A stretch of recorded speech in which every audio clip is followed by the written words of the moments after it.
Okay, it's been a while since I've done one of these videos. Now, the first thing I wanted to talk about today is pretty much the whole red card, yellow card situation and what's happening in sort of the rugby league sphere at the moment. So, as we know, basically the Leeds versus KR match, there was a lot of controversy about the red cards and the yellow cards that were happening within that game. And I think talking about the whole consistency of cards like across the league as a whole. So, for example, I know basically when Salford played Leeds, recently in the last couple of weeks, it seems like there's loads being reviewed from other games earlier in the season, or could it be obviously now they're being a lot more stricter on it?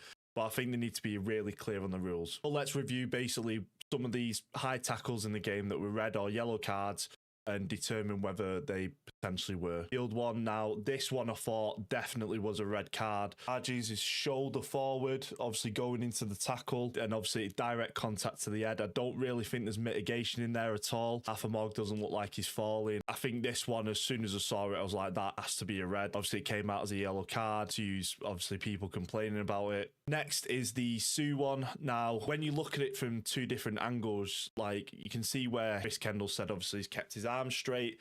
Then obviously he's like gone in for the tackle and obviously he's right in the head. So on this one, obviously when you look at it from another angle and you can see obviously the shoulder charge sort of like pushing that shoulder forward. He is falling at that moment in time.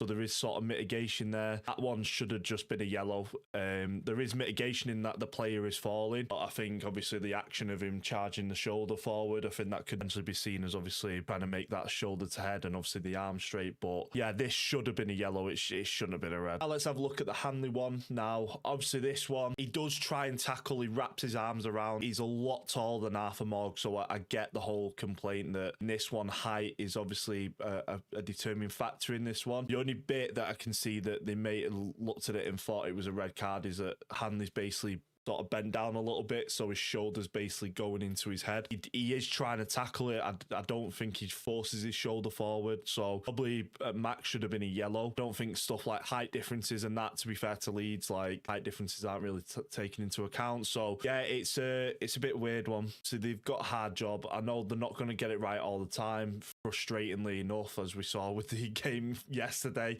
against Lee. What do you guys think about card system, high tackles? Like, should it be reviewed again? Do you think they're just making up for probably earlier in the season when we weren't seeing like red cards be given, or yellow cards for obvious high tackles that were quite dangerous? What do you think? So yeah, leave the comments in below. Obviously Magic Weekend next.